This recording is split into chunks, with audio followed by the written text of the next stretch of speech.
My name is Dolores Mayfield, I'm 72 years old, and if you think life gets easier when your hair turns silver and your bones start to ache, let me be the one to gently correct that lie. I raised a son, Jason, with hands that bled from scrubbing other people's floors, and a heart that stretched further than it should have just to keep him warm, clothed, and full. I was widowed at 42, left alone to carry both the weight of grief and the dreams of a child who still needed growing, and I never once asked for thanks, just thought maybe when the time came, I'd be held with the same love I gave, that maybe love when done right, always finds its way back. When I fainted in the kitchen that Tuesday morning, I didn't panic. I hadn't eaten all day, and I'd been up rearranging the pantry like I always did when the world felt too quiet. Jason came by that evening with his wife Danielle, all concerned smiles and fake sweet talk. "Mama, we just want what's best for you," Jason said, and Danielle nodded like she'd rehearsed it. They brought soup, asked about legal documents, poked around the house. Jason said, "It must be so hard keeping this place up at your age." That word age lingered in the air like an insult dressed as care. I didn't know they'd already spoken to a lawyer. I didn't know they were whispering to neighbors that I was confused, slipping senile. I didn't know Danielle had already started changing the locks. The week after they invited me to lunch, just the three of us. Jason smiled. "We're going to spoil you today." I didn't pack a bag. I didn't bring my phone charger. I didn't even wear my good shoes. I had no idea I wouldn't be coming home. They dropped me off at a beige facility with fake flowers in the lobby, and called it a respite stay. "Just a few days," Jason said. "Rest up. The nurse will help you settle in." He hugged me a little too tight, like he was sealing a goodbye he didn't want me to notice. Danielle kissed my cheek. Her lip gloss was cold, and then they were gone. Just like that, gone. The room had no calendar, no family photos, no books, just a single dresser and a twin bed. I didn't choose. I asked the nurse for a phone. She said, "You'll have to wait until visiting hours." I said, "But he just left." She looked confused. Then she showed me a document with my name typed neatly, and Jason's signature boxes checked: power of attorney, medical consent, residential admission, observation status. My own son had committed me. I sat on the edge of the bed, folding my hands like I was in church. I tried not to shake, but I shook anyway, because it hit me. I wasn't in this place to get help. I was in this place to disappear, but I wasn't confused. I wasn't finished. And I wasn't about to fade away quietly. Not after everything I gave. Not after raising a man who had now decided I was dead weight. He thought he was writing the ending to my story, but he didn't know I was just beginning to write a new one. Comment, "I'm not finished yet. If you love your mom."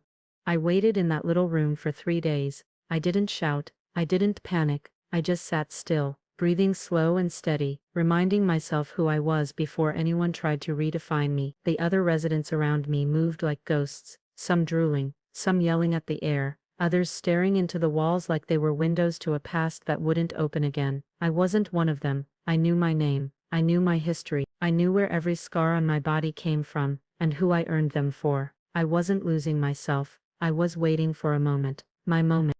On the 4th day, I finally got access to a phone. I called Jason, straight to voicemail. I called again, then I called Danielle. One ring, then blocked. That same woman who cried in my kitchen years ago about how hard marriage was, had blocked me like I was spam. I sat there, phone in my lap, blinking at the silence. It was the kind of silence that burns, not loud, not cruel, just empty. That's when I stopped grieving and started planning.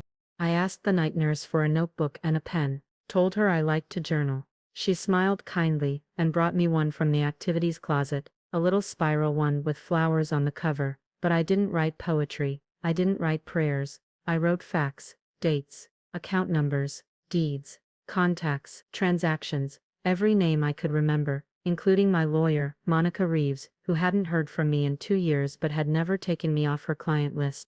I wasn't delusional. I wasn't dead, and I damn sure wasn't powerless. Jason and Danielle had already started moving into my home, already begun changing my mailing address, already frozen the joint account I thought he'd forgotten about, but I still had access. They didn't realize I kept paper backups of everything. They didn't realize I'd handled the bills long before Jason learned how to spell mortgage. While they were playing checkers, I was sketching a chessboard.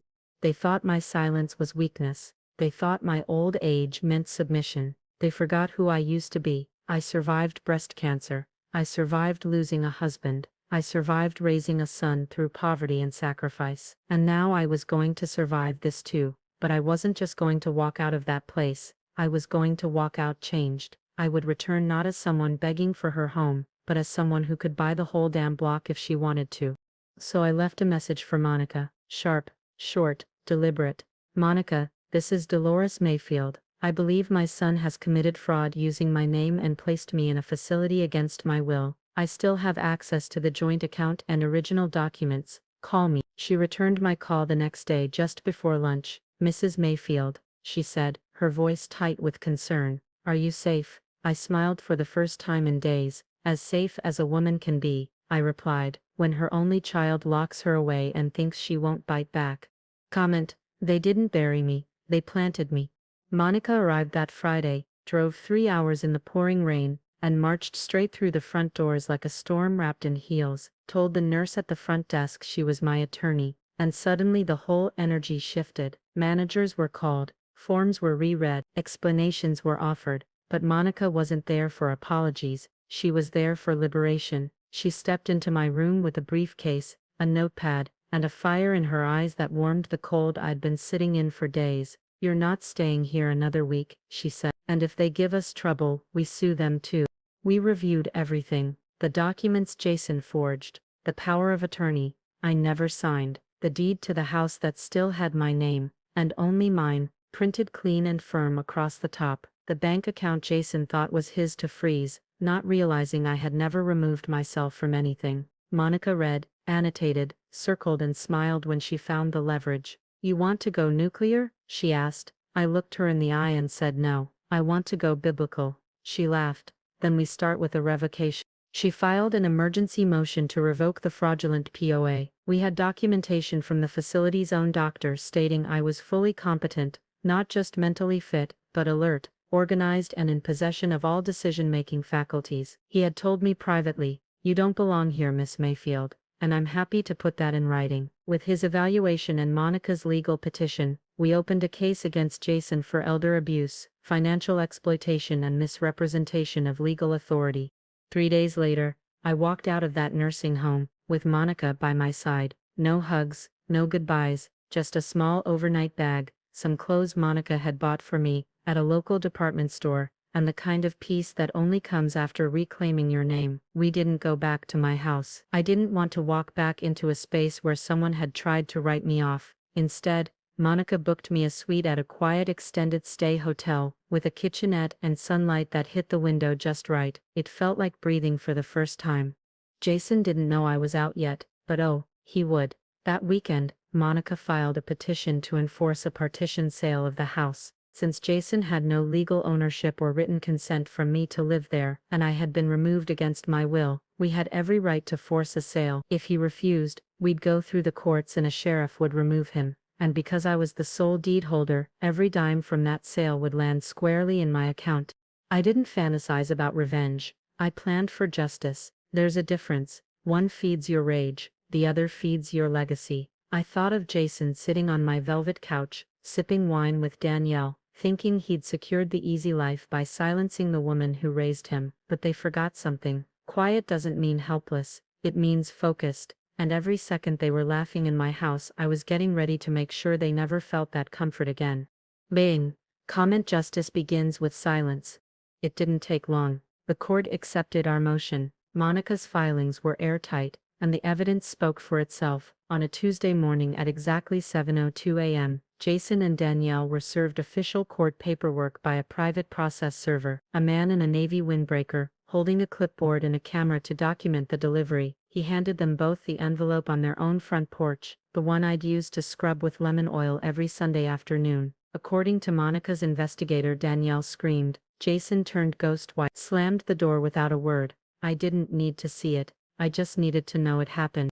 That evening, my phone buzzed. Unknown number. I knew exactly who it was. I let it ring the first time, let it ring the second, then I picked up on the third. Mom, Jason's voice cracked on the other end. It was low, almost boyish. We got some papers today. Is this real? I said nothing. He stammered. You're really doing this? You're going to kick me out of my own house? And for the first time in my life, I answered him like someone who didn't owe him an ounce more. You mean the house you threw me out of?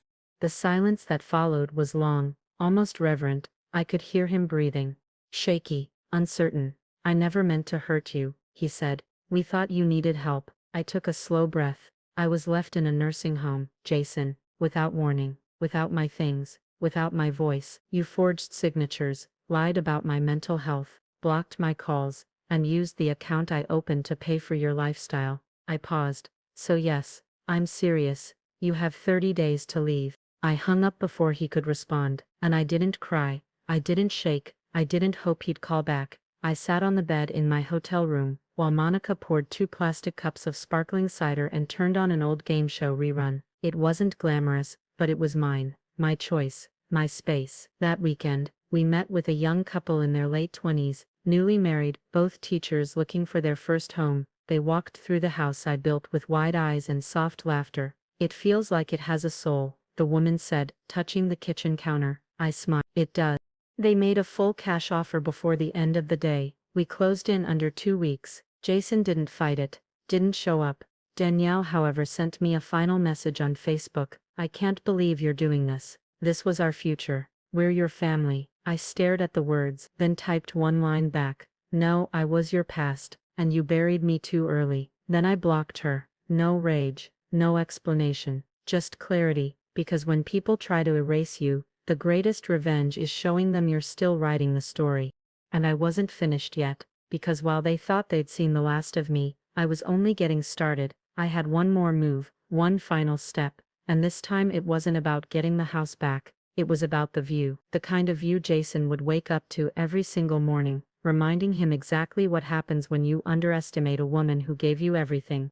I didn't rush the next step. That's the trick with this kind of revenge. You don't serve it hot, you let it cool, let it breathe, then you offer it in silence. After the house was sold and the papers were signed, I took a walk down the block with Monica. It was spring, the air smelled like new beginnings, and there it was, a cozy one-story cream siding with a rose bush out front, and a narrow porch that faced directly across to the house. Jason thought he'd claimed this one, Monica asked. I nodded. Perfect view. We made the purchase in cash, clean, simple, quiet, no loans, no fanfare. I didn't tell Jason, I didn't even tell Tyler, my grandson. I moved in on a Thursday morning, wearing my best Sunday hat. The mailman tipped his cap to me, a few neighbors waved, and then Jason walked outside holding a trash bag and a cup of coffee. He stopped mid-step, his mouth slightly open. I was sitting on my new porch with a cup of tea and a newspaper, like I had all the time in the world. Our eyes met, I smiled. He turned around and walked back inside. I didn't need confrontation. I didn't need words. I just needed presence, the kind of presence they thought they had erased. I planted roses along the fence, bright red ones that bloomed like fire. Danielle stopped coming around as often. Her car began to disappear for days at a time. Jason stayed inside, lights flickering at 2:00 a.m., TV glowing through drawn curtains. The loud couple who once laughed so freely now moved like shadows in their own home. And me, I baked, I painted, I watered my roses. Tyler started visiting more. He knocked on my door one afternoon, with his backpack hanging low and a quiet look in his eyes. Can I sit with you a while? He asked. I didn't ask questions, just poured him a glass of sweet tea, and let him rest on the porch beside me. He looked across at the house he grew up in, now dim and unfamiliar. They said you had dementia, he whispered. Said you weren't safe alone. But you don't look confused to me. I gave him a soft smile. I never was. He helped me replant marigolds the next day, said the old ones reminded him of the garden I used to have. I watched him with quiet pride. He was only 14, but already learning that truth has roots, that silence has strength, that the people who try to discard you never imagine you might grow back stronger right beside them. And maybe that was the greatest burden I ever gave Jason. Not fury, not fire, but the sight of me every morning, thrive. And then one Sunday morning, I saw it. A crooked for sale sign stuck into the lawn across the street.